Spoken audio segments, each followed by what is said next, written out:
नमस्कार दोस्तों।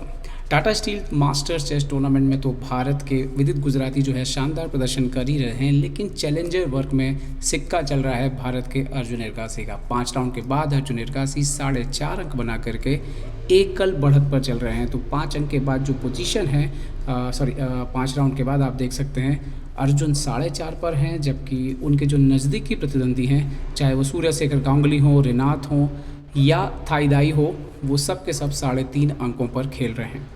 अर्जुन ने आज जो है एक बहुत ही महत्वपूर्ण मुकाबला जीता। अर्जुन ने इस राउंड में पराजित किया रूस के टैलेंटेड खिलाड़ी हैं वोलोदर मोर्जिन को। तो आइए देखते हैं कि कैसे अर्जुन ने जो है इस मैच में वोलोदर को जो है पराजित किया। काफ़ी इंटरेस्टिंग मुकाबला हुआ है आज। और आपको बता दें कि इस मैच में अर्जुन सफ़ेद मोहरों से खेल रहे थे और वोलोदर जो है वो यहाँ पर खेल रहे थे काले मोहरों से। मुकाबला शुरुआत होता है D4 से, D4, D5, C4, C6। यहाँ पर मोर्जिन जो है सहारा लेते हैं सेमिस्लाव का और अर्जुन यहाँ पर सिलेक्ट करते हैं C × D5, C × D5। दिन पे दिन हम देख रहे हैं कि कहीं ना कहीं जो भी बड़े टूर्नामेंट में है, हम पहले एक्सचेंज वेरिएशन कम देखा करते थे और एक्सचेंज वेरिएशन में विन तो बहुत ही कम नज़र आती थी।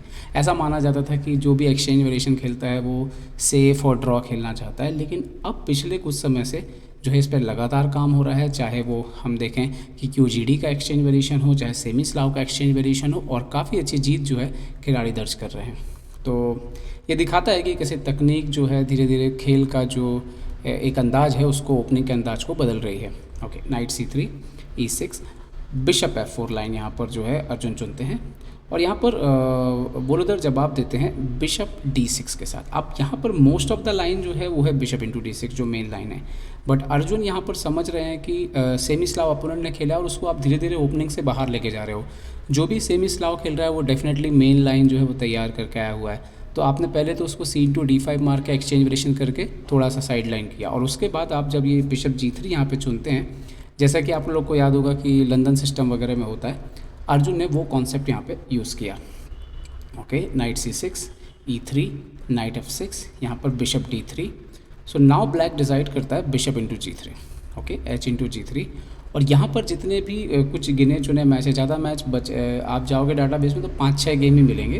तो इससे पहले जो खेला गया है वो खेला गया है क्वीन B6 और यहाँ पर वोलोदर खेलते हैं क्वीन D6 और इसके बाद ये गेम जो है बिल्कुल आउट ऑफ ओपनिंग बुक जा चुका है। मतलब कि सारी जो पोजीशन है वो नई पोजीशन है। इस पर्टिकुलर पोजीशन में अर्जुन का जो आप प्ले देखोगे एक पर्टिकुलर मूव तक, आपको दिखेगा कि अर्जुन कितने इनोवेटिव और रचनात्मक खिलाड़ी हैं। यहाँ पर अर्जुन चाल खेलते हैं G4, मतलब तैयारी है यहाँ पर G5 की। मोर्जिन यहाँ पर नाइट को G8 चले जाते हैं और वो डिसाइड करते हैं कि वो नाइट को बाया E7 जो है वापस लौटेंगे। ओके, अर्जुन यहाँ पर अगली चाल खेलते हैं F4, मतलब शुरुआत से उन्होंने बोर्ड पर क्या किया, स्पेस लेना शुरू कर दिया। Night C7, night F3, bishop D7, रुक C1। रुक C1 का एक आइडिया ये है कि अगर आप लॉन्ग कैसल करने की सोच रहे हैं तो आप यहाँ पर आक्रमण जरूर करेंगे। अब इसमें देखने वाली बात यह है कि चूंकि ये H फाइल खुली हुई है तो normally short castle black prefer करेगा नहीं, सेंटर पे किंग को लेके चलेगा तो रणनीति अलग होगी। और अगर आप लॉन्ग कैसल करते हो तो यहाँ पे रुक रखा हो, मतलब यहाँ से भी आक्रमण जो है वो तैयार है यहाँ पर दोनों साइड से वाइट, और इसीलिए ऑलरेडी वाइट यहाँ पर काफ़ी बेहतर हो गया था। ब्लैक ने यहाँ पे चुनाव किया F6 का, क्योंकि उसको E5 स्क्वायर का थोड़ा सा डर लग रहा था, क्योंकि नाइट ऊपर आकर के आपको काफ़ी तंग कर सकता है। Okay, G5। अब अभी भी आप देखिए कि अगर आप देखें तो ऐसे तो ओपनिंग के नियम टूटे जा रहे हैं कि पॉन पे पॉन चला जा रहा है, कैसल नहीं किया गया है, लेकिन शतरंज में यही एक बात है कि कोई भी नियम फिक्स नहीं होता है और पोजीशन के हिसाब से आप रिएक्ट करते हैं। जैसे इस पर्टिकुलर पोजीशन पे आप देखोगे तो ब्लैक, अभी आप देखो कि ब्लैक का कोई भी मोहरा इस स्थिति में है ही नहीं कि वो वाइट के राजा को अटैक करे या कहीं से भी वाइट के ऊपर थोड़ा सा भी प्रेशर आप डाल पा रहे हो। तो इस स्थिति में जो है जब अर्जुन G5 खेलते हैं तो यहाँ पर वैलिड है, यहाँ पर गलत जो है वो नहीं है, क्योंकि सामने वाला तैयार नहीं है अभी। ओके, लॉन्ग कैसल किया यहाँ पर ब्लैक ने और नाइट B5। इसके बाद ऐसा लग रहा था कि अर्जुन ऑलरेडी जो है काफ़ी बेहतर हो गए हैं, क्योंकि अर्जुन के राजा को आप छू नहीं पा रहे हो और जो ब्लैक का पोजीशन है वो अभी टारगेट पे है। क्वीन B4 चेक पे किंग F2। तो ये जो किंग F2 निकल के गए, ये भी आप देखिए कि आपको ऐसे देखने में लगता है कि यार किंग F2 थोड़ा सा वीक है, लेकिन आप देखो कि वहाँ पे कोई पहुँच नहीं रहा है, वहाँ पर जो है पहुँचना जो है वो संभव जो है वो नहीं है। अब जैसे इस पोजीशन पे अगर आप देखोगे, जैसे कि समथिंग लाइक कोई खेले कि क्वीन B2 वगैरह, तो आफ्टर आप देखो कि आफ्टर रुक यहाँ पर जाता है C2 पे, और उसके बाद आपको क्वीन जो है वापस B4 भागना पड़ेगा, और इसके बाद जो है इसी फाइल का इस्तेमाल जो है वो इस राजा के खिलाफ आक्रमण में जो है कर लिया जाएगा। तो पोजीशन जो थी वो कुछ इस तरीके की हो रही थी कि काफ़ी परेशानी में यहाँ पर डाल सकते थे ब्लैक को। तो यहाँ पर ब्लैक ने कंटिन्यू किया, किंग B8 पहले उन्होंने खेला।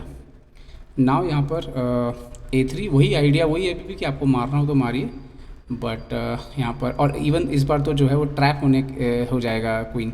सो queen A5, B4, queen B6, और इसके बाद अर्जुन बड़ी खूबसूरत चाल खेलते हैं नाइट C3। मतलब उनको पता है कि नाइट अब B5 पे कुछ नहीं कर रहा है, तो इसको A4 से ले जाके C5 पे बिठा लो। ओके, रुक FB8, नाइट A4, क्वीन पीछे जाता है, नाइट C5, अपोनेंट यहाँ पे अपना बिशप बचा के रखता है, बिशप C8, और नाउ अर्जुन यहाँ पे खेलते हैं B5, नाइट A5।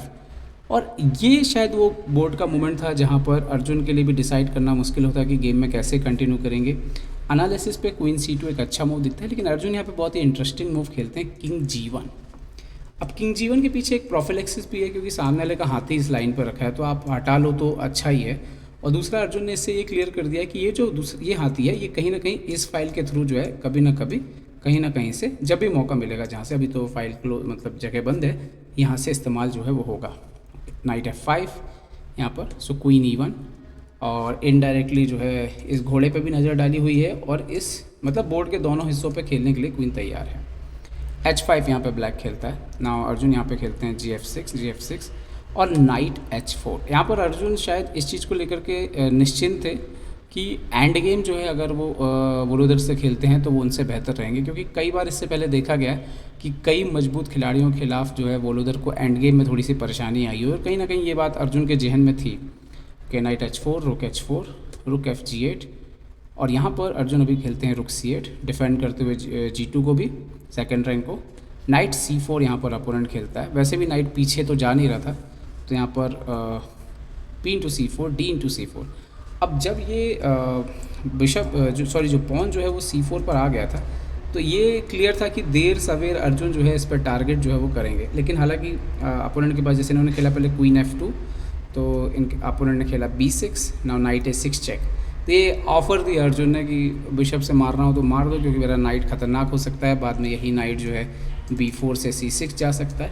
तो ये क्लियर था कि अर्जुन इस गेम में उनकी पॉलिसी बना के आए थे कि वो एंड गेम खेलने के लिए तैयार हैं। Okay, bishop A6, BA6, queen D5, और इसके बाद ब्लैक पूरा कंट्रोल में लगता है, ब्लैक को ऐसी कोई समस्या यहाँ पे नज़र नहीं आती है। A4 यहाँ पर अर्जुन खेलते हैं ताकि आगे चल करके जो है वो A5 वगैरह सेट करके इस पोजीशन को तोड़ा जा सके राजा के खिलाफ। ओके, यहाँ पर F5 ताकि E4 वगैरह के चांसेस को भी बंद कर दिया ब्लैक ने। नाउ क्वीन E2, अभी नज़र है यहाँ पर इस पॉन पे और इस पॉन पे भी, तो क्वीन जो है वो बड़ा अच्छा रोल प्ले कर रहा था अर्जुन के लिए। यहाँ पे क्वीन E4 खेला मोर्जिन ने, एंड नाउ रुक H3 यहाँ पर अर्जुन खेलते हैं, क्योंकि रुक G3 वगैरह जो है वो चाल आ रही थी। इसके बाद आप देख सकते हो ये अंदर आके और फिर आपका E3 पर अटैक हो सकता था, तो यहाँ पर H4 किया मोर्जिन ने, और नाउ रुक इनटू C4। अच्छा, ये वो मोमेंट था जब शायद मोर्जिन जो है वो ड्रॉ के लिए जा सकते थे। कैसे? जैसे कि अगर वो यहाँ पे खेलते queen B1 check, king H2, रुक G3, और आप देखिए कि अगर नहीं मारेंगे तो पोजीशन ख़राब हो सकती है, तो रुक into G3, H into G3, king G3, queen H1, king F3, और यहाँ पर queen H5 check, king F2, queen H4। मतलब कुछ इस तरह से परपेचुअल ढूंढा जा सकता है, क्योंकि फ़िलहाल अगर देखें तो ब्लैक का राजा जो है वो इतनी फ्री स्थिति में है नहीं, थोड़ी सी प्रॉब्लम है वहाँ पे। तो बट यहाँ पर रुक इनटू C4 पर इन्होंने खेला रुक G4, और जैसे ही उन्होंने रुक G4 खेला तो अर्जुन को चाल मिल गई यहाँ पे क्वीन F3। ओके, आप देखिए समस्या ये है कि आप हट नहीं सकते, और मतलब हट के अगर आप चेक वेक देंगे तो ये नहीं भूलना है कि यहाँ पे मात जो है वो हो सकती है। तो यहाँ पर क्वीन D5, A5, रुक C2, और इसके बाद ये जो एंड गेम है ये अर्जुन के लिए जो है एक ऐसा एंड गेम है जहाँ पर एक तो अपोनेंट का राजा थोड़ा अभी भी फंसा हुआ है, दूसरा ये पॉन जो है थोड़े से कमज़ोर है। हालांकि वाइट का पॉन कमज़ोर है, लेकिन ये वाइट का जो पॉन है वो वाइट अभी फ्री कर लेगा, वही किया अर्जुन ने आगे चल के। रुक C8 खेला अपोनेंट ने, और ये वो मौका था जब रुक G8 खेल के प्रेशर जो है वो अर्जुन के ऊपर लगातार बना के रखा जा सकता था। लेकिन यहाँ पर मोर्जिन ने एक बड़ी एंड गेम की मिस्टेक की। इस तरह की पोजीशन में 2 रुक हों तो अच्छा है, क्योंकि आप सामने वाले पे काउंटर अटैक जो है वो लगातार प्रेशर रख सकते हो। लेकिन क्या हुआ, यहाँ पर एक रुक के जाते साथ ही ये क्लियर हो गया कि अब ये अकेला हाथी जो है इस राजा को परेशान नहीं कर सकता है। और ऐसे में एक किंग की फ्री होने के बाद ये जो रुक है, जब ये रुक परेशान करेगा ब्लैक को, तो ब्लैक को काफ़ी परेशानी जा सकती है। तो 2 रुक होते इस पोजीशन में तो शायद डिफेंड हो जाता। किंग F2, किंग D7, रुक H1, थोड़ा अर्जुन ने टाइम लिया। किंग D6, यहाँ पर रुक H3, क्योंकि उसका रुक भी फंसा हुआ है, H4 का पॉन मर जाएगा। किंग E6, फाइनली रुक H1, किंग D6 पे यहाँ पर अर्जुन डिसाइड करते हैं A5। अब इसको सेक करो और फिर वापस मार लो। तो BA5, रुक A1, रुक पीछे गया बट रुक इंटू A5, रुक B8, बट यहाँ पर रुक A1 बैक। और यहाँ पर अपन ने खेला रुक B6, king F3, king E7, और यहाँ पर अर्जुन डिसीजन लेते हैं कि A वाला पॉन दे देते हैं, H वाला पॉन मार लेते हैं। लेकिन अपन ने रुक H6, G4, F into G4, king into G4, रुक G6 check, king F5। Finally black ने डिसाइड किया कि मार ही लेते हैं रुक इंटू A6, बट रुक इंटू H4, रुक E6, सो रुक H7 चेक, किंग D6। तो यहाँ पर आप देखिए कि यहाँ पर अगर आप मारने के लिए जाते हैं जैसे अभी, तो ये पोजीशन शायद ड्रॉ भी हो सकती है। तो इसीलिए इन्होंने थोड़ा सा वक्त लिया। रुक H3, किंग G5, पहले F वाले पॉन को पुश करना शुरू किया अर्जुन ने, और रुक E4, रुक H6, और उसके बाद जा कर के जो है चेक देके बाद में इन्होंने ये वाला पॉन मारा। लेकिन इस पर फ़ायदा क्या हो गया उस पोजीशन में कि यहाँ पे ये वाला जो पॉन है अब जो है वो थोड़ा ऑलरेडी प्रोग्रेस कर चुका है, और उस पोजीशन में जो है पॉन जो था वो काफ़ी पीछे था। सो यहाँ पे खेल आगे बढ़ते हैं। रुक E4, बट ये ऑलरेडी विनिंग हो गया था। King F6, king D7 technically winning है। F6, king D7, king F8, रुक F4, 7 रुक G4, और फाइनली इस पोजीशन पर आकर के जो है अपोनेंट ने जो है यहाँ पर जो है वो रिज़ाइन कर दिया। अभी नेक्स्ट मूव जो है आप देख सकते हो, नेक्स्ट मूव है रुक G7, किंग G8, और फिर क्वीन F8 बनने के लिए तैयार है। तो एक बेहतरीन खेल अर्जुन ने खेला। मुझे लगता है सबसे इंटरेस्टिंग चालें लगती है जब वो G4 खेलते हैं, फिर वो F4 खेलते हैं, और उसके अलावा मुझे एक खूबसूरत चाल लगी जब उन्होंने ये नाइट को पीछे लिया और वो C5 लेकर के गए।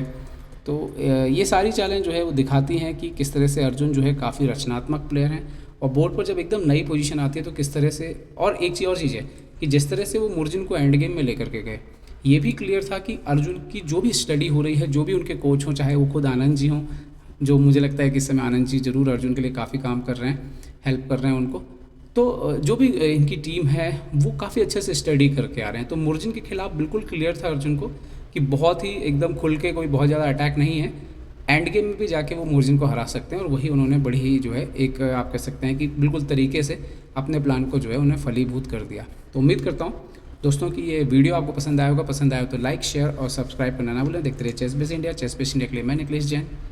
जय हिंद।